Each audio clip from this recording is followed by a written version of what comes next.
मोदी के मॉर्निंग। आप जयपुर को हरा नहीं पा रहे। चलिए स्टार्ट करते हैं। नाम सारिका मलिक। इस बिजनेस में आए हुए तो शायद 20 साल से ज़्यादा हो गए हैं, बट मोदी केयर के साथ काम करते करते पूरे 10 साल हो चुके हैं और मोदी केयर ने हमारी पूरी लाइफ चेंज कर दी है। अचीवमेंट की बात कहूँ तो 10 से ज़्यादा फॉरेन ट्रिप कर चुके हैं हस्बैंड वाइफ मिलकर, और अब जा रहे हैं इसी दिवाली पर ऑस्ट्रेलिया। जैसा कि कपिल जी ने भी बताया कि वहाँ पे हमें इंडिया पाकिस्तान का मैच भी दिखाया जाएगा। हम दिवाली भी ऑस्ट्रेलिया में मनाएंगे। 2 गाड़ियाँ ले चुके हैं, एक ईटियोस और एक BMW 5 सीरीज जो 70 लाख रुपए की है। सिर्फ हमने गाड़ियां नहीं ली, 400 से ज़्यादा गाड़ियां टीम में आ चुकी हैं। आज 2 करोड़ से ज़्यादा की इनकम एंजॉय कर रहे हैं पर एनम। तो फ्रेंड्स, मोदी केयर कहूँ या फिर नेटवर्क इंडस्ट्री कहूँ, इसमें बहुत सारी चीज़ें बदली, बहुत कुछ बदला इन 20 सालों में। बस सिर्फ एक चीज़ नहीं बदली, वो है यहाँ के क्वेश्चंस, यहाँ के ऑब्जेक्शंस, जो हम सबको जब हम फील्ड में उतरते हैं तो हैंडल करने ही पड़ते हैं। सबके सामने एक जैसे क्वेश्चन आते हैं, गुने चुने अगर मैं कहूँ उंगलियों पे गिने जा सकते हैं क्वेश्चन। वही क्वेश्चन जो मेरे सामने आए थे वही आज आप फेस कर रहे होंगे। तो आज हम बात करेंगे ऑब्जेक्शन हैंडलिंग की। Next slide. देखते हैं ये किस तरह के क्वेश्चंस हमारे सामने आते हैं। फ्रेंड्स, जब हम फील्ड में उतरते हैं हम लोग अपना प्लान दिखाते हैं, तो उसके बाद प्रोसेस ऑनगोइंग रहती है। जब प्रोसेस चल रही होती है, हमारी सीवाइल खत्म होती है, हम डेमो प्लान दिखा चुके होते हैं, तो क्वेश्चन आने शुरू होते हैं। क्वेश्चन 2 तरह के होते हैं। एक होते हैं data driven. Data driven questions में हम उन क्वेश्चंस को ले सकते हैं जो फैक्ट्स हैं, यानी कंपनी कब शुरू हुई, कंपनी कितना टर्नओवर कर रही है, कंपनी कितने शहरों में काम कर रही है, कंपनी के टर्नओवर से रिलेटेड हो सकते हैं, ये इसके पिन कोड से रिलेटेड हो सकते हैं, ये इसके प्रोडक्ट से रिलेटेड हो सकते हैं कि कितने प्रोडक्ट कंपनी हमें देती है, या फिर हो सकते हैं फैक्ट ड्रिवन कि अगर मेरे घुटनों में दर्द है तो मुझे क्या लेना चाहिए, मेरे स्किन पे प्रॉब्लम है तो मुझे क्या लेना चाहिए। ये सब हम सीख सकते हैं, हम याद कर सकते हैं, ये सब डाटा हमें मिल जाता है। उसके बाद दूसरे तरह के क्वेश्चंस होते हैं, वो होते हैं इमोशन ड्रिवन। इनके साथ हमारे इमोशंस जुड़े होते हैं और पूछने वालों के भी इमोशन जुड़े होते हैं, कोई पुरानी स्टोरी जुड़ी हुई होती है। इन क्वेश्चंस को अगर हमने अच्छे से जवाब दे दिया तो हमारी विन विन पोजीशन होती है कि हम लोग सफल होकर आते हैं, ज्वाइनिंग लेकर आते हैं। Next slide. How to handle people. Next slide. कहते हैं कि लोगों को हैंडल कर लिया तो समझ लो हम जीत गए। अब जब हम बाहर निकलते हैं तो किस तरह के क्वेश्चन आते हैं और क्यों आते हैं, सबसे पहले ये जान लेते हैं कि हम अगर नेटवर्क मार्केटिंग में हैं, अगर हम नेटवर्क मार्केटिंग में काम करने निकले हैं तो जान लें, अगर आप फील्ड में जाओगे तो ये क्वेश्चंस आएंगे ही आएंगे। क्वेश्चंस क्या आपसे पढ़े जा रहे हैं? नहीं तो मैं ही पढ़ देती हूँ। ये सब नहीं चलता, अरे तू भी फंस गई। स्कैम होते हैं ये, चेन वाला सिस्टम, लोगों को जोड़ने वाला सिस्टम, प्रोडक्ट महंगे होते हैं, बेकार का business, this is not my cup of T. जिसे कुछ नहीं करना आता वो इस बिजनेस में आ जाता है। इस तरह के क्वेश्चन एक्सपेक्टेड हैं। अगर आप नेटवर्क इंडस्ट्री में आए हैं तो पहले ही समझ कर चलिए कि ये क्वेश्चंस आएंगे ही आएंगे, और ये इस बिजनेस की प्रॉब्लम नहीं है, ये इस बिजनेस का फीचर है। कहते हैं ना कि एक बिजली की तार पड़ी है और वो नंगी है, तो उसे हाथ लगाओगे करंट लगेगा। क्यों? क्योंकि वो बिजली का फीचर है, वो उसकी प्रॉब्लम नहीं है।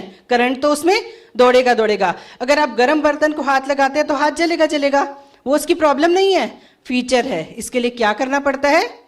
तैयारी करनी पड़ती है कि अगर आपको गर्म बर्तन पकड़ना है तो हाथ में आपको या तो कपड़ा लेना पड़ेगा, कपड़ा लेकर उठाएंगे, या कुछ ग्लव्स पहनने पड़ेंगे। अगर आपको बिजली की तार को छूना है तो क्या करना पड़ेगा? हाथ में रबड़ के दस्ताने पहनने पड़ेंगे। तो आप अगर तैयारी करेंगे ये क्वेश्चन तो आएंगे आएंगे। अगर आप तैयारी करेंगे तो आप बड़े अच्छे से हैंडल कर सकते हैं। Next slide please. पहले जैसे मैंने बताया, प्रिपेयर वेल। आप प्लान दिखाने गए हैं, आपको पता है क्वेश्चन आएंगे, इसके लिए तैयारी करके जाओ। गलती क्या होती है? नया खून होता है। जब हम ज्वाइन करते हैं नई नई एक्साइटमेंट होती है। हमारे अपलाइन ने कहा होता है काम करो, इतने लोग ज्वाइन कराओ, ये मिलेगा, इतने लोग ज्वाइन कराओ, थाईलैंड हो जाएगा, और एकदम से फील्ड में कूद जाते हैं।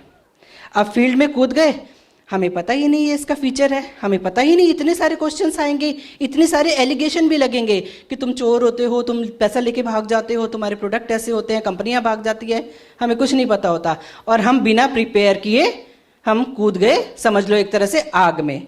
और उसके बाद क्या होता है, आग में कूदे, जले और बाहर निकल गए। अब क्या होता है, अपलाइन बेचारा फोन करता रहता है, आप उसका फोन उठाना बंद कर देते हैं। बट अगर आपने प्रिपेयर किया है तो आपको पता होगा ये क्वेश्चन आएंगे ही आएंगे, बस इसको हैंडल करना आना चाहिए। तो अगर आप प्रिपेयर करके जाएंगे फील्ड में तो आप पास होंगे, राइट। गाइड और बी गाइडेड क्या होता है, जाते हैं प्लान दिखाने, सामने से क्वेश्चंस क्वेश्चंस क्वेश्चंस, फिर ऑब्जेक्शन ऑब्जेक्शन ऑब्जेक्शन। अगर हमारी तैयारी अच्छी है तो हम उसे गाइड करके आएंगे कि नहीं जो आप कह रहे हैं बिल्कुल ठीक कह रहे हैं, बट ये ऐसा नहीं है, तो उसे गाइड करके आएंगे, उसे समझा के आएंगे। नहीं तो क्या होता है, उल्टा हम ही खुद गाइड होके आ जाते हैं। वो बोलता है नहीं ये सारे चोर होते हैं, तो थोड़ी देर बाद लगता है हाँ शायद सारे चोर होते हैं। वो कहेगा प्रोडक्ट महंगे होते हैं, तो थोड़ी देर बाद लगता है हाँ यार प्रोडक्ट तो महंगे होते हैं। तो या तो आप किसी को गाइड करके आओगे या खुद गाइड होके मिस गाइड होकर घर वापिस आओगे, और उसके बाद आप समझ लो नेटवर्किंग से क्विट कर जाओगे। तो इसलिए जब भी आप फील्ड में जाएं सबसे पहले अच्छे से प्रिपेयर करें, नहीं तो मिस गाइड होकर आ जाएंगे। Next slide please. How to handle people. हाँ जी, तो हम लोग तैयारी करके निकले, हमने बहुत अच्छे से क्वेश्चंस को हैंडल भी किया, बट एक चीज मत भूलिएगा, अगर आपका बेटा डॉक्टर बन रहा है तो सबके बच्चे डॉक्टर नहीं बनेंगे। हमेशा याद रखिए, law of average her business में काम करता है, चाहे वो साड़ी की दुकान हो, चाहे वो जूतों की दुकान हो, चाहे वो ज्वेलरी की दुकान हो, चाहे मोदी केयर की। यहाँ पे भी वही लॉ ऑफ एवरेज काम करेगा कि आप 10 लोगों को प्लान दिखाओगे तो 8 लोग नहीं करेंगे, पर 2 लोग जरूर हाँ करेंगे। तो आपको हमेशा लॉ ऑफ एवरेज की समझ होनी चाहिए। क्यों? क्योंकि लोग या तो यस बोलेंगे या नो बोलेंगे। अब नो क्यों बोलते हैं लोग? सबसे पहले तो जब नो बोले ना तो आप नो इकट्ठी करो, अरे वाह 1 नो आ गई, 2 नो आ गई, 3 नो आ गई, 4 नो आ गई, 5 नो आ गई, 6 नो आ गई, 7 आ गई, यस 8 आ गई, यस। अब आप 7-8 पे यस क्यों कर रहे हो? क्योंकि एक तो कुलदीप सर ने कहा था कि सुपरस्टार बनना है नो का, और दूसरा जब 7वीं नो आई, 8वीं नो आई, तो आपको लगा हम बहुत करीब आ गए हैं यस के, क्योंकि आपको पता है 9वां और 10वां यस जरूर करेगा, क्योंकि ये लॉ ऑफ एवरेज हर जगह काम करता ही करता है। तो आप 10 लोगों को प्लान दिखाओगे तो जरूर यस 2 लोग जरूर करेंगे। तो जब यस हो गया तो ठीक है, नो हो गया तो रीजन जरूर होते हैं नो करने के लोगों को, ऐसे ही नो नहीं करते। एक्चुअली क्या होता है, लोग बड़े आलसी होते हैं, वो जिस कंफर्ट जोन में रह रहे हैं ना उन्हें वही पसंद होता है, वही 9 to 5 की जॉब करना, घर जाना, 5 बजे अपना घर पहुंचते हैं, बीवी को कहते हैं चाय बना के ला, खुद सोफे पर पसर जाते हैं, हाथ में मोबाइल होता है, खुला हुआ फेसबुक होता है, व्हाट्सएप होता है, और वो घंटों बीत जाते हैं, कहेंगे क्या कर रहा हूँ, डिनर का इंतजार कर रहा हूँ, सामने मैच चल रहा है। ये उनकी लाइफ होती है, पता ही नहीं चल 3 घंटे कहाँ चले गए, लंच डिनर किया और सो गए। वो इस लाइफ से बहुत खुशी है, वो नहीं चाहते कि उन्हें घर से बाहर निकलना पड़े, यानी अपने कंफर्ट जोन से वो बिल्कुल निकलने को तैयार नहीं। जब आप उनको कुछ नया करने को कहोगे कि भैया जब आप ऑफिस से आओ ना तो एक प्लान दिखाते आना, एक डेमो दिखाते आना, उनका सर चकरा जाता है, अच्छा बाहर निकलना पड़ेगा, अच्छा वो चाय छोड़नी पड़ेगी, अच्छा वो व्हाट्सएप कौन देखेगा, अच्छा वो फेसबुक पे जवाब कौन देगा, वो कमेंट कौन करेगा, वो लाइक कौन करेगा, बस वो डर जाते हैं। अब वो क्या कहें कि मैं नहीं कर सकता, ये कहते हुए तो बुरा लगता है, मैं कंफर्ट जोन से बाहर नहीं निकलता, ये कहते हुए तो बुरा लगता है। तो क्या करते हैं वो आपकी इंडस्ट्री में गलतियां देखना शुरू कर जाते हैं, ढूंढना शुरू कर देते हैं कि क्या कहूं कि मना ना करना पड़े, कि नहीं नहीं ये बेकार के काम है, नहीं this is not my cup of T, नहीं ये तो वेले लोगों का काम है, नहीं मेरे पास तो टाइम ही नहीं। तो वो इस तरह के बहाने बनाते हैं क्योंकि वो कंफर्ट जोन से बाहर नहीं निकलना चाहते। तो वो आपकी ही इंडस्ट्री में कुछ ना कुछ ऑब्जेक्शन और गलतियां ढूंढते हैं, या वो कुछ लर्न नहीं करना चाहते, वो कुछ नया सीखना ही नहीं चाहते। तो इसलिए वो घूम फिर के ना करेंगे। तो आप उस ना से बिल्कुल भी घबराना मत। क्यों? क्योंकि अगर हमें 8 ना मिली हैं तो 2 हाँ जरूर मिलेगी। बस आप में 10 प्लान दिखाने का दम होना चाहिए। Next slide. फ्रेंड्स, जैसे ही हम लोग काम करना शुरू करते हैं, हम लोगों ने प्लान दिखाया, उसके बाद ऑब्जेक्शन आया। जैसे ही ऑब्जेक्शन आए ना, खुश हो जाओ, खुश हो जाओ। ये आपके लिए अच्छा संदेश है, अच्छे साइन, जिसे कहते हैं ना शुभ संकेत, अच्छे साइन है कि सामने वाले ने क्वेश्चन किया। सामने वाला सो नहीं रहा था जब आप प्लान दिखा रहे थे, बहुत अच्छा संकेत है कि वो आपकी बातें सुन रहा था। तो सामने वाले से ऑब्जेक्शन आया। अब इसी ऑब्जेक्शन को अगर आपने अच्छे से हैंडल किया ना, तो आप जीत गए। क्यों? क्योंकि प्लान दिखाना, देखो CYL बनी हुई है, हर बार वही सेम प्लान दिखाना होगा, हर बार वही सेम डेमो दिखानी होगी। अगर वही प्लान और डेमो वाली बात होती तो कोई एक वीडियो रिकॉर्डिंग भी चला दी जाती और हो जाता आपका काम। नहीं, बट बात पूरी कब होती है? जब आप सामने वाले के आए हुए क्वेश्चंस को अच्छे से हैंडल करते हो, उसको सेटिस्फाई करते हो, उसके क्वेश्चन के अच्छे से जवाब देते हो, तो जाकर हमारी प्रोसेस पूरी होती है, तब जाके हमारे पास ज्वाइनिंग आती है। तो क्वेश्चन आना बहुत अच्छा है। अब क्वेश्चन आना शुरू हुआ, क्वेश्चन कैसा भी आ सकता है, सामने वाले का मूड कैसा भी हो सकता है। हो सकता है आपने किसी उसकी दुखती हुई रग पे हाथ रख दिया हो, दुखती नस आपने उसकी छेड़ दी हो, तो सामने वाले का मूड कैसा भी हो सकता है। पता नहीं कितना वो थका हुआ हो सकता है, पता नहीं कितना सताया हुआ हो सकता है, और वो आप पे कई तरह की बम्बार्डमेंट कर सकता है। कई बार तो ऐसा होता है कि आपको ना जैसे कटघरे में खड़ा कर दिया है और दे इल्जाम, साले तुम चोर होते हो, फ्रॉड होते हो, भाग जाती हैं कंपनियां, प्रोडक्ट महंगे होते हैं, कोई नहीं कमाता, सिर्फ ऊपर वाले कमाते हैं, और ना जाने कितनी कितनी सी बातें। मन तो करता है उठ के एक थप्पड़ लगाओ, बट नहीं, आपने बड़े आराम से उनके क्वेश्चंस को सुनना है, क्योंकि वो उनका अपना ओपिनियन है। वो जो क्वेश्चन है ना, जो ऑब्जेक्शंस आ रहे हैं, वो उनका ओपिनियन है, वो उनकी राय है। और सच बताऊं, राय लेकर कोई पैदा नहीं होता। राय 2-2 मिनट में बदली जा सकती है, 2 मिनट में राय बदली जा सकती है। इसी बात को लेकर मैं आपको एक स्टोरी भी जरूर सुनाऊंगी कि कैसे छोटी सी इंफॉर्मेशन और लोगों की राय बदल दी जाती है। सुना दूं? एक बार एक बहुत गरीब इंसान, बूढ़ा इंसान, एक ठेले को खींच के आ रहा था और गर्मी की दोपहर थी। वो खींचता हुआ सड़क पे आ रहा था। सामने, बिल्कुल सामने टक्कर पे एक घर था। उसकी फर्स्ट फ्लोर से एक आदमी उसे बहुत देर से देख रहा था। वो ठेले वाला ठेला खींच रहा था, पसीने बह रहे थे, और वो लगातार सामने वाला खिड़की वाला इंसान उसे देखे जा रहा था। ठेले वाले को लगा ये मुझे देख रहा है, जरूर ये मुझे पानी पिलाएगा। बट जैसे ही वो उसके घर के पास पहुंचता है, वो खिड़की बंद हो जाती है। ठेले वाले को बड़ा गुस्सा आता है कि मैं तो पानी की उम्मीद कर रहा था, ये तो खिड़की बंद करके चला गया। और वो ये सोचते हुए और आगे बढ़ रहा होता है। इतने में नीचे दरवाजा खुलता है और वही इंसान जो पहले फर्स्ट फ्लोर पे खिड़की पे खड़ा था, वो अपने दरवाजे से बाहर निकलता है और बोलता है कि बाबा आप बहुत थक गए हैं, गर्मी भी बहुत है, ऐसा कीजिए पानी पी लीजिए और आप ठेला रखिए साइड पे और आप अंदर छाया में खड़े हो जाइए। अभी तक क्या सोचा था, बड़ा गंदा इंसान है, खिड़की भी बंद करके चला गया। नहीं, लगा अच्छा इंसान है, पानी ऑफर कर रहा है। बाबा जी ने ठेला रखा और जाकर छाया में खड़े हो गए। वो आदमी अंदर चला गया पानी लेने। 5 मिनट बीत गए, आदमी पानी लेकर नहीं आया। अब बाबा को गुस्सा आना शुरू हो गया कि उम्मीद ही क्यों दिखाई थी पानी की, जब पानी देना ही नहीं था। लगता है अंदर जाके सो गया, बड़ा बेवकूफ इंसान है, किसी को पानी के लिए बोलकर अंदर जाकर सो गया। अब यहीं सोच ही रहे थे, इतने में वो आदमी अंदर से बाहर आया। उसके हाथ में एक शीशे का गिलास था, वो उसने उसको ऑफर किया और बोला बाबा मैंने सोचा कि बहुत थक गए होंगे, पानी क्या दूं, मैं आपके लिए नींबू पानी बना के लाया हूं। अरे वाह, बहुत अच्छा इंसान है, बहुत दयालु है, मुझ गरीब पे इतनी दया कि पानी की जगह नींबू पानी बना के आया है। बस पानी का जैसे ही घूंट नींबू पानी का मुंह पे लगाया, एक घूंट भरा, नींबू पानी फीका था। अब फिर गुस्सा आया कि कैसा बेवकूफ इंसान, पानी, नींबू पानी भी पिलाया तो वो भी फीका। एक गरीब के साथ क्या मजाक किया जाता है ऐसे? बहुत ही निर्दयी है ये इंसान, बहुत बहुत बेकार है। ठीक है, यही सोच रहा था। इतने में उस आदमी ने पॉकेट में ऐसे हाथ डाला और एक ऐसे पुड़िया निकाली कि बाबा मैंने इसमें चीनी नहीं डाली, सोचा कहीं आपको शुगर ना हो तो आपसे पूछ के डालूंगा, अगर शुगर नहीं है तो ये बीच में चीनी डाल लीजिए। अरे वाह, कितना अच्छा इंसान है, इसने ये भी ध्यान रखा कि कहीं मुझे शुगर ना हो, तो इसने चीनी नहीं डाली और चीनी साथ लेकर आया है। अब ये फिर से अच्छा हो गया।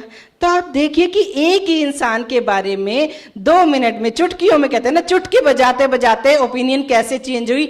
एक बार ये बहुत दयालु है, ये बहुत बेकार है, फिर ये निर्दयी है, फिर ये बहुत अच्छा है, ये फिर दयालु है और फिर बेकार है। तो चुटकियां बजाते छोटी सी इंफॉर्मेशन मिली, अब अच्छा हो गया, फिर छोटी सी इंफॉर्मेशन, अब बुरा हो गया, फिर छोटी सी इंफॉर्मेशन, अब अच्छा हो गया। तो ये ओपिनियन बदली जा सकती है छोटी छोटी सी इंफॉर्मेशन देके। बट जिनकी ओपिनियन होती है ना, उनके लिए बहुत बड़ा सच होती है, वो इससे पीछे हटने वालों में नहीं होते। बट ये बदली जा सकती है। जब भी आपसे कोई ऑब्जेक्शन करे, उससे प्लीज बहस मत कीजिए, उसकी बात को अच्छे से सुनिए। क्यों? क्योंकि आप धीरे धीरे सुनेंगे, उसकी बात को समझेंगे, फिर उस ऑब्जेक्शन को हैंडल करेंगे।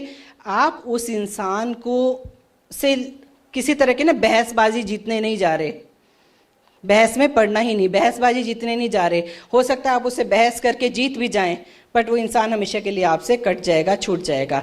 इससे अच्छा उस ऑब्जेक्शन को अच्छे से हैंडल करना है और उस इंसान का दिल जीत कर आना है, क्योंकि हम यही करने जा रहे हैं, उसका दिल जीतने जा रहे हैं। तो इस तरह हम पोलाइटली किसी के साथ भी बात कर कर उसके ऑब्जेक्शन को हैंडल कर सकते हैं। Next slide. अब ऑब्जेक्शन, पीछे वाली स्लाइड कीजिए भैया। ऑब्जेक्शन हैंडलिंग की यहाँ पे मैं आपको थोड़ी सी कुछ टेक्निक सिखाऊंगी, जिनका आप अलग अलग क्वेश्चन में अलग अलग जगह पे इस्तेमाल कर कर अपने ऑब्जेक्शंस को अच्छे से हैंडल कर पाओगे। मैं कहती हूँ 80 से 90% ऑब्जेक्शन इन टेक्निक्स का, कहीं एक टेक्निक यूज होगी, कहीं 2, कहीं 3, कहीं 4, अलग अलग जगह पर ये टेक्निक यूज करके आप अच्छे से क्वेश्चन हैंडल कर पाएंगे। सबसे पहली जो टेक्निक है, accept the question with a divine smile. आपके पास एक क्वेश्चन आया, मान लीजिए आपको किसी ने बहुत बुरा भी किया, कहा कि ये MLM इंडस्ट्री ना स्कैम है। अब आपको गुस्सा तो बहुत आएगा, हमारे लिए तो ये मंदिर है, यही पूजा है, और आपके सामने कोई कह रहा है कि ये स्कैम है। बट आपने इसका जवाब क्या करना है, एक ऐसी स्माइल से, जिसे कहते हैं ना दैवीय वाली स्माइल, जैसे वो कृष्ण भगवान जी मुस्कुराते थे ना जब अर्जुन जी कोई क्वेश्चन पूछते थे, ऐसे बढ़िया सी स्माइल। क्या बात है, मैं यही सोच रही थी कि ये क्वेश्चन नहीं पूछा आपने, बहुत इंटेलिजेंट, बहुत लाजवाब क्वेश्चन पूछा आपने, मैं इसी का इंतजार कर रही थी। कुछ इंटेलिजेंट लोग ही ऐसे क्वेश्चन पूछ पाते हैं। कोई भी ऐसा अच्छा सा कॉम्प्लीमेंट देकर बढ़िया सी स्माइल के साथ उसका वो क्वेश्चन अच्छे से सुनो, सामने वाला बड़ा परेशान हो जाएगा। मैंने तो एक तरह से इसे फंसाने की कोशिश की और ये क्या कर रहा है, ये तो खुश हो गया ये क्वेश्चन सुन के और स्माइल कर रहा है। आधी जंग तो वो वहीं पे ही हार जाएगा और आधी जंग आप वहीं पे ही जीत जाएंगे, जब आपने स्माइल करके उसे कॉम्प्लीमेंट कर दिया। व्हाट ए वंडरफुल क्वेश्चन, बहुत बढ़िया क्वेश्चन किया है, मैं इसी का ही इंतजार कर रहा था। Right, second slide. Answer the question with questions. ये बहुत बढ़िया टेक्निक है जब आपने अच्छे से किसी को खरीदना हो। सबसे पहले तो क्वेश्चन सुना, ठीक है, फिर वहीं प्यारी सी स्माइल दी और क्या बोला, व्हाट ए वंडरफुल क्वेश्चन, लाजवाब क्वेश्चन पूछा है। मान लीजिए किसी ने कहा ये MLM कंपनियां ना भाग जाती हैं। वाह, मैं यही तो सुनना चाह रही थी, अभी तक ये किसी ने बोला क्यों नहीं। अच्छा, वैसे आप MLM कंपनी के बारे में क्या जानते हैं? आपकी बातों से ऐसा लग रहा है कि आप पहले भी कुछ कर चुके हैं, मैं वो सुनना चाहूंगी। ऐसे में आप अपना प्रेजेंटेशन वहीं बंद कीजिए, मैं सुनना चाहूंगी आपने कभी किया है, मुझे लग रहा है कि आपने कोई MLM कंपनी की है। व्हाट इज योर स्टोरी, पूछो कि उसकी स्टोरी क्या है। अच्छा, कंपनी की थी? ओह अच्छा अच्छा अच्छा, ऐसा हुआ था? अच्छा, और क्या हुआ था? अच्छा, आपने ये किया था? अच्छा, अपलाइन भाग गया था? अच्छा, कंपनी भाग गई थी? उससे पूरी उसकी स्टोरी सुनो, सुनते जाओ सुनते जाओ सुनते जाओ। इतने व्हाट, हाउ, व्हेन, इतने ज़्यादा क्वेश्चंस उससे पूछो कि उसका पुराना पूरे वाला भड़ास निकल जाए, सारी वो अपनी स्टोरी आपको कह दे।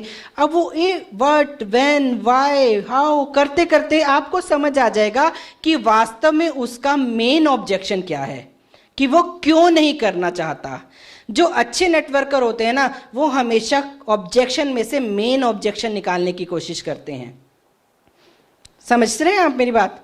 कि एक ऑब्जेक्शन आता है, जरूरी नहीं वहीं उसका मेन ऑब्जेक्शन हो। किसी ने आपको टालने के लिए कह दिया कि पैसे नहीं आते, अब उसके पास पैसे नहीं आए, ये उसका मेन ऑब्जेक्शन नहीं है। हो सकता है उसके साथ कोई फ्रॉड हुआ हो सकता है उसने कोई कंपनी की हो, उसका अपलाइन भाग गया हो सकता है उसकी कंपनी भाग गई हो।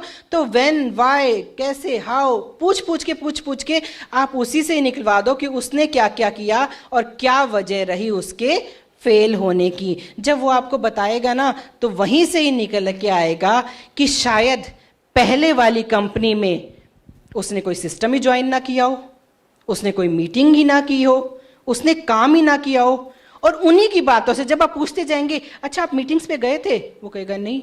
अच्छा आपने फील्ड में काम किया था, लोगों को बताया था, लिस्ट बनाई थी? नहीं, वो तो मैंने नहीं की। अब आप नहीं कह रहे, वो खुद ही बता रहा है कि उसने काम नहीं किया, और शायद उसने ये काम किया हो बट उसका अपलाइन शायद चला गया हो। तो ये दोनों चीजें आपको बहुत हेल्प करेंगी कि आप क्वेश्चन पूछते जाइए और मेन ऑब्जेक्शन तक पहुंचने का कोशिश कीजिए। Next slide. Thank you. Third मैं आपको टेक्निक बता रही हूं, शिफ्ट एक्सक्यूज टू रीजन। जो उसका मेन एक्सक्यूज हो ना कि मैं इसलिए नहीं कर रहा, उसी को उसका रीजन बना दो करने के लिए। पैसा नहीं है, टाइम नहीं है, चलो पहले लेते हैं, टाइम नहीं है फ्रेंड, इसीलिए तो मैं यहां तुम्हारे पास आया हूं। मैं ये देखता हूं कि तुम अपने परिवार को टाइम ही नहीं दे पाते। हम तुम मिलकर ना एक ऐसा सेटअप तैयार करेंगे, 4-5 साल मेहनत करेंगे, और मैं कहता हूं कि 5 साल बाद हमारा ऐसा सेटअप तैयार हो जाएगा, ऐसा बिजनेस बिल्ड हो जाएगा, ऐसी टीम खड़ी हो जाएगी, फिर हमारे पास फैमिली के लिए टाइम ही टाइम होगा। उसका एक्सक्यूज क्या था? टाइम नहीं है। तो मैं करवा ही इसलिए रहा हूं कि तुम्हारे पास 5 साल बाद टाइम ही टाइम हो, ताकि आप अपनी जिंदगी अपनी फैमिली के साथ एंजॉय कर पाओ। तो जो एक्सक्यूज है उसी को उसको करने का रीजन बना दो। पैसा नहीं है, मैं समझता हूं तुम्हारे पास पैसे नहीं है, इसीलिए तो मैं तुम्हारे पास आया हूं कि हम दोनों भाई मिलकर इतना काम करेंगे कि फिर आगे पैसे की सोचने की जरूरत ही नहीं पड़ेगी, इतना पैसा होगा हमारे पास। बेचना नहीं आता, मुझे पता है, इसलिए तो तुम्हारे पास आया हूं कि आज की दुनिया में हर जगह हमें कुछ ना कुछ बेचना पड़ता है। अगर हमने ये टेक्निक सीख ली, क्योंकि नेटवर्किंग में ये टेक्निक सिखाई जाती है, अगर हमने ये टेक्निक सीख ली, फिर हमें उन्नति करने से, तरक्की करने से कोई नहीं रोक सकता, और किसी फील्ड में हम मात नहीं खा सकते। लोगों से बात करना नहीं आता, लोगों से बात करना तो आजकल एक कला है, और कहते हैं कि नेटवर्क इंडस्ट्री में ये सिखाई जाती है। इसलिए तो मैं तुम्हारे पास आया हूं क्योंकि तुम अपनी पर्सनैलिटी ग्रूम कर सको। कहते हैं कि अगर किसी ने 2 साल लग कर नेटवर्किंग कर ली, इस इंडस्ट्री में काम कर लिया, तो उसकी स्पीकिंग स्किल बहुत अच्छी हो जाती है। इसलिए तो मैं कहता हूं कि दोनों भाई मिलकर नेटवर्किंग करते हैं और लोगों से बात करने की कला को सीखते हैं। तो जो उसका एक्सक्यूज हो उसी से पलट कर वार करके बोलो, इसीलिए ही तो करना है, इसीलिए ही तो करना है, पैसा नहीं है इसलिए करना है, टाइम नहीं है इसलिए तो करना है, लोगों से बात करना नहीं आता इसीलिए तो करना है, कि हमें ये सीखना चाहिए। Next slide. Use more of we, less of you and I. जैसे मैं अभी भी आपसे बात कर रही हूं तो मैं क्या कह रही हूं कि हम दोनों मिलकर, जिससे भी बात करो तो हम की बात करो, कि हम दोनों मिलकर इतना ज़्यादा काम करेंगे, हम दोनों मिलकर फील्ड में ऐसे छा जाएंगे, हम दोनों मिलकर थाईलैंड जाएंगे, हम दोनों मिलकर जब बड़ी बड़ी गाड़ियों की टेस्ट ड्राइव लेंगे, तो बंदे को लगेगा कि मैं इस बिजनेस में अकेला नहीं हूँ, हम दोनों मिलकर करेंगे। ठीक है, राइट। उसको पहले से ही पावर दे देनी है कि वो इस बिजनेस में अकेला नहीं है, मिलकर जो भी खड़ा करना है हमने मिलकर खड़ा करना है। तो यू एंड आई की जगह ज्यादा से ज्यादा हमें यूज करना है वी, हम दोनों मिलकर करेंगे। Next slide. Right all the objection in one place. अब कई बार होता है ना, लोग सिर्फ क्वेश्चन पूछने के लिए क्वेश्चन करते हैं, टाइम पास के लिए, उनके पीछे कोई लॉजिक नहीं होता, बस एक के बाद एक क्वेश्चन आते चले जाते हैं। जब आपको लगे कि क्वेश्चन बहुत ज़्यादा आ रहे हैं तो आप उन्हें बोलो 1 मिनट, पेपर निकालो, पेन निकालो और लिखना शुरू कर दो। अच्छा, पहला ऑब्जेक्शन, अच्छा पैसा नहीं आता, लिख लिया। दूसरा ऑब्जेक्शन, फ्रॉड होते हैं, अच्छा लिख लिया। तीसरा ऑब्जेक्शन, प्रोडक्ट महंगे होते हैं, अच्छा प्रोडक्ट महंगे होते हैं। चौथा ऑब्जेक्शन, अब आप उनसे पूछना शुरू कर दो। पांचवा, छठा, कहीं पे तो थमेगा ना। अब जब वो 6-7 करके रुक गया, बस यही है ना, और भी सोच लीजिए, अगर और भी कोई ऑब्जेक्शन हो तो सोच लीजिए। वो कहेगा नहीं बस ये। अच्छा, मैं अगर आपके इन सब क्वेश्चंस का जवाब दे दूं तो फिर तो हम मिलके करेंगे ना, फिर तो हम मिलके करेंगे ना। तो अब उससे प्रेशर आ गया कि भैया ये जो मैं पूछ रहा हूं अगर उसका सेटिस्फाई कर दिया, जवाब अच्छे से दे दिया तो मुझे करना पड़ेगा। अब या तो वो फालतू के क्वेश्चन नहीं पूछेगा या फिर आपके साथ करने के लिए तैयार हो जाएगा। Right, next slide. Use question as a tool. अब जैसे क्वेश्चंस आ रहे हैं, कोई क्वेश्चन आया, अब कहीं कहीं हम ना उसे एक हुक की तरह इस्तेमाल कर सकते हैं। एक क्वेश्चन मेरे पास आया तो मैंने सामने वाले से बोला कि आप एक फेवर करेंगे, आप इस क्वेश्चन का आंसर चाहते हो ना। अब जिसने क्वेश्चन पूछा होगा वो कहेंगे यस बिल्कुल चाहता हूँ, सीरियसली चाहते हो ना, वो कहेगा बिल्कुल चाहता हूँ इसका आंसर। तो मैं आपसे एक फेवर मांगता हूँ, नेक्स्ट वीक हमारे ही पड़ोस में एक इवेंट होने जा रहा है और वहाँ पे एक ऐसे शख्स आ रहे हैं जो मुझे ना बिल्कुल आप जैसे लगते हैं, आप जैसे प्यारे प्यारे लगते हैं, और मुझे पता है कि अगर मैं उन्हें आपसे मिलाऊंगा वो आपसे मिलकर बहुत खुश होंगे, और मुझे पता है कि मेरे से ज़्यादा अच्छा जवाब आपको वो देंगे। तो क्यों ना हम उस इवेंट में चलें और आपके क्वेश्चन का जवाब उन्हीं से मांगे। अब वो थोड़ा सा घबराएगा कि मुझे इवेंट में जाना पड़ेगा, थोड़ा सा नानुकुर करेगा कि ना देखो मैं नहीं चाहता तुम प्रेशर में आके मेरे साथ ज्वाइन करो, मैं जी चाहता हूं कि आपका जो क्वेश्चन है ना उसका आंसर सही मिलना चाहिए। मैं ये चाहता हूं कि आप सेटिस्फाई हो तभी इस बिजनेस को ज्वाइन करें, क्योंकि हमारा रिलेशन ज़्यादा इंपॉर्टेंट है इस बिजनेस से। मैं वो रिलेशन खराब नहीं करना चाहता, इसलिए मैं चाहता हूं कि आपको ये आंसर मिले और उस आंसर पाने के लिए हम वहां पे चलेंगे। तो इस तरह आपने उसे एक इवेंट में भी इनवाइट कर दिया, अपना शुरू में एक इवेंट भी दिखा दिया। तो इस तरह से भी आप इस टेक्निक से भी किसी ऑब्जेक्शन को हैंडल कर सकते हैं। Next, all questions are predictable. जैसे मैंने बताया कि कुछ नहीं बदला, वही सेम क्वेश्चन होते हैं। अगर आप उंगलियों पे गिने तो ये क्वेश्चंस गिने जा सकते हैं, आप लिखने बैठे तो ये क्वेश्चंस लिखे जा सकते हैं। तो क्यों ना हम, जब पता ही है यही क्वेश्चन आएंगे, तो क्यों ना इसकी तैयारी कर लें, क्यों ना इनके आंसर्स जान लें कि इनको हमने किस तरह से हैंडल करना है। तो ये जो क्वेश्चन हमें पता है, तो कहते हैं ना जैसे पहले होते ना एक कुंजी होती थी पुराने टाइम में, क्वेश्चन ईयर आता था, 10 ईयर आता था कि ये 10 ईयर अगर किसी ने कर लिया ना तो पेपर इसी में से आना है। 10th का आता ना 10 ईयर, पिछले 10 साल के सारे क्वेश्चंस आते हैं उसमें। तो कहते थे, मैम कहते थे ये 10 साल वाले कर लो क्वेश्चन, इसी में से पेपर आएगा। तो सारे वही 10 ईयर कर लेते थे और सचमुच क्वेश्चन पेपर उसी में से ही आता था। तो आपके पास भी वो समझ लो 10 ईयर है कि ये 50 क्वेश्चन है, इसी में से ही क्वेश्चन आएंगे, इसी में से ही ऑब्जेक्शंस आएंगे, उन्हीं की तैयारी कर लो कि उनको कैसे हैंडल करना है। तो ये सारे प्रिडिक्टेबल हैं, पहले ही एडवांस में आप अपने अपलाइन के साथ बैठ सकते हो कि इनको कैसे हैंडल करना है, आप तैयारी कर सकते हो। और तैयारी कैसे होती है, प्रैक्टिस प्रैक्टिस प्रैक्टिस प्रैक्टिस करते चले जाओ, आपकी तैयारी हो जाएगी। नेक्स्ट, ये मेरा बहुत फेवरेट है ऑब्जेक्शन हैंडलिंग में।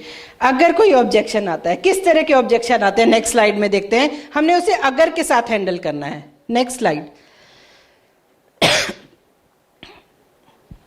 किस तरह के क्वेश्चन आते हैं, पैसा नहीं आया पैसा नहीं आया, अगर इस बार आ गया तो? अगर से करो, ठीक है। मम्मी पापा नहीं मानते, अगर इस बार मान गए तो? कोई सक्सेसफुल नहीं होता, अगर इस बार सक्सेसफुल हो गए तो? कोई क्वेश्चन आप भी बता दो ना, बोलो कोई। क्या? अगर इस बार चले गए तो? कारें नहीं आती, अगर इस बार आ गई तो? कंपनी भाग गई और इस बार भागी नहीं तो?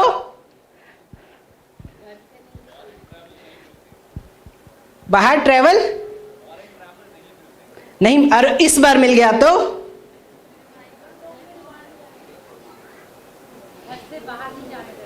और अगर इस बार निकलने दिया तो? उसके बाद आगे आएगा क्वेश्चन कि कैसे। हमें मिलवाओ अपने मम्मी पापा से, हम बात करेंगे, फिर घर से निकलने देंगे। अगर इस बार करने दिया तो? अगर इस बार गाड़ी आ गई तो? अगर इस बार फॉरेन ट्रेवल क्लियर हो गया तो? अगर इस बार पैसा आ गया तो? इस बार सफलता मिल गई तो? राइट, इसी से स्टार्ट करो। अगर इस बार हो गया तो आगे उसको पूछने दो कि कैसे, फिर आप बता सकते हो। मेरे पास लिस्ट नहीं है, अगर मैं लिस्ट बनवा दूं तो? मेरे पास लोग नहीं है, अगर मैं ऐसी टेक्निक बताऊं कि इतनी लंबी लिस्ट बनेगी कि जो कभी खत्म नहीं होगी तो हर चीज को कि अगर इस बार हो गया तो आगे उसको क्वेश्चन करने दो कि कैसे, फिर आप बताइए कि कैसे करना है। राइट, तैयार करो कि अगर इस बार आप सक्सेसफुल हो गए तो, अगर इस बार हम इकट्ठे थाईलैंड घूमने चले तो, अगर इस बार कार आ गई तो। राइट, तो ये मेरी फेवरेट टेक्निक है। उसके बाद नेक्स्ट स्लाइड आती है, जो सब किसी भी तरह की मार्केटिंग हो, 3F फार्मूला हमेशा काम आता है। कहीं भी मार्केटिंग आप मैनेजमेंट में जाएंगे तो इसी फार्मूले से वो सब ऑब्जेक्शन को हैंडल करते हैं। मेरे हिसाब से ये कोई फार्मूला नहीं है, ये कोई टेक्निक नहीं है, ये तो मैं कहती हूँ कि जिंदगी, सुखी जिंदगी जीने की कला है। कि अगर आपने हर घर में भी ऑब्जेक्शन इसी तरह से हैंडल कर लिए ना, तो आपकी जिंदगी सुखी हो जाएगी। हर जगह कहो कि हाँ बस जो आप महसूस कर रहे हो वही मैं महसूस कर रही हूँ। तो ये टेक्निक इतनी अच्छी टेक्निक है कि इससे हम हर प्रॉब्लम को सॉल्व कर सकते हैं। अब कोई भी ऑब्जेक्शन आए, आपकी मर्जी है अगर से हैंडल करो, आपकी मर्जी है एक्सक्यूज को करने के रीजन में कन्वर्ट कर दो, 3F से करो। जो आपको टेक्निक जहां फिट बैठे, इन टेक्निक का इस्तेमाल करके आप कर सकते हैं। अब कैसे 3F का हम फार्मूला लगाते हैं, देखिए। मैं ज्यादा लोगों को नहीं जानता, सामने से क्वेश्चन आया कि मैं ज्यादा लोगों को नहीं जानता। अब सबसे पहले क्या आता है, फील करो। ये ना, ये फील फेल्ट फाउंड वाला फार्मूला तभी लगाना है जब आपके सामने वाले के साथ ना थोड़ी सी बॉन्डिंग हो चुकी हो, कि आप उसका दर्द समझ सकते हैं। ये तब लगाना, एकदम बैठते ही किसी को नहीं कह देना मैं तेरा दुख समझ सकता हूं, मैं भी यही महसूस करता था, ये हुआ फिर मैंने ये पाया। ये तो उसे लगेगा रटा रटाया बता रहा है। पहले थोड़ी सी रैपो बिल्ड करनी है, थोड़ी सी बॉन्डिंग बनानी है, उसे लगना चाहिए कि आपके और उसके बीच में कुछ कनेक्शन बन चुका है। फिर आप कहते हुए अच्छे लगेंगे कि मैं महसूस कर रहा हूं, तुम क्या फील कर रहे हो। राइट, तो पहला आता है फील। उसने कहा कि मैं ज्यादा लोगों को नहीं जानता, मैं समझ सकता हूं तुम कैसा महसूस कर रहे हो, क्योंकि मैं भी ऐसा ही सोचता था। मैं बहुत इंट्रोवर्ट किस्म का इंसान हूं, मैं भी यही सोचता था कि मैं भी ज्यादा लोगों को नहीं जानता। जब ये अपॉर्चुनिटी मेरे सामने आई तो मैंने भी यही सोचा कि मैं तो ज्यादा लोगों को नहीं जानता। तो पहले क्या करना है, फील करना है कि मैं समझ सकता हूं तुम कैसा महसूस कर रहे हो, क्योंकि मैं भी यही महसूस कर रहा था जब ये अपॉर्चुनिटी मेरे सामने आई। मैं एक इंट्रोवर्ट किस्म का इंसान हूं, मैं भी ज्यादा लोगों से बात नहीं करता था, मैं भी ज्यादा लोगों को नहीं जानता था। फिर मुझे मेरे अपलाइन ने एक ऐसा सिस्टम बताया, एक ऐसी टेक्निक बताई जिससे हम नेवर एंडिंग लिस्ट बना सकते हैं। हम इतनी बड़ी लिस्ट बना सकते हैं कि वो कभी ख़त्म ना हो। और मैंने उस टेक्निक पे काम किया और फिर मैंने पाया वास्तव में ये लिस्ट तो कभी ख़त्म होएगी ही नहीं। Right, feel felt found. मैं आज तक किसी को इस बिजनेस में पैसा कमाते नहीं देखा। अब किसी का ये क्वेश्चन आएगा, मैं समझ सकता हूं आप कैसा महसूस कर रहे हो, क्योंकि मैं भी यही समझता था कि इस बिजनेस में कोई पैसा नहीं कमाता।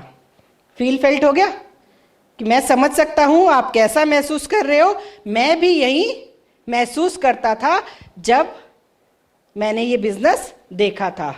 फिर मैंने सोचा कि अगर इस बिजनेस से कोई पैसा नहीं कमाता, फिर क्यों लोग मेरे सामने बार बार ये बिजनेस लेकर आ जाते हैं?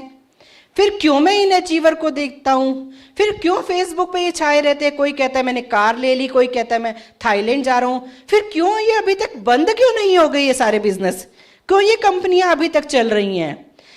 फिर मेरे मन में क्यूरियोसिटी जागी। फिर मैंने इनके 1-2 सेमिनार अटेंड किए, मैंने इनका सिस्टम देखा और पाया कि अगर सही तरीके से सही कंपनी के साथ सही ईमानदारी के साथ काम किया जाए तो पैसा तो बहुत आता है इस बिजनेस में।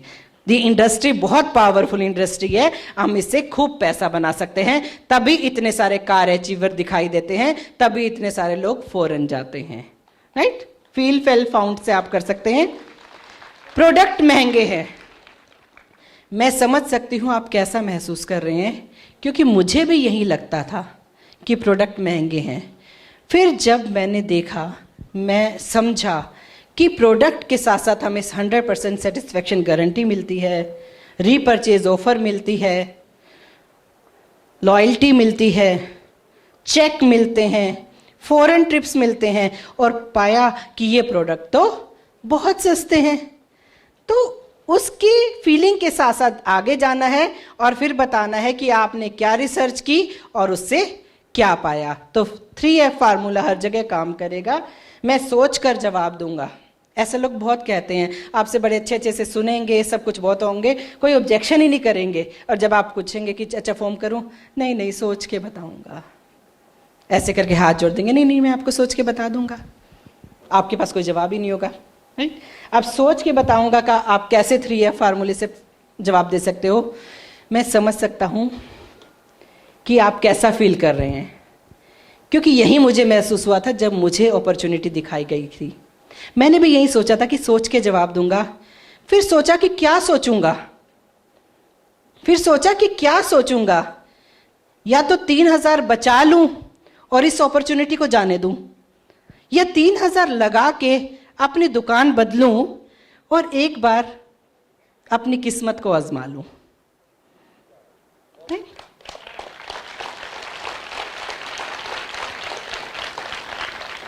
तो फ्रेंड्स, कहते हैं कि कामयाबी मिले या ना मिले ये तो बाद की बात है, पर कोशिश ही नहीं की जाए ये तो गलत बात है।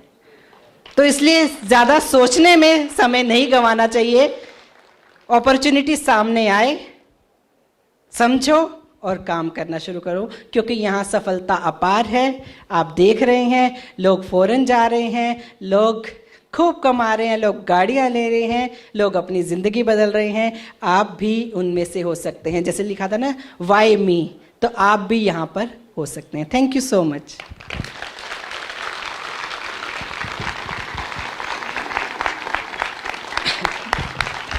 एक बार जोरदार तालियां सारिका जी के लिए, जोरदार।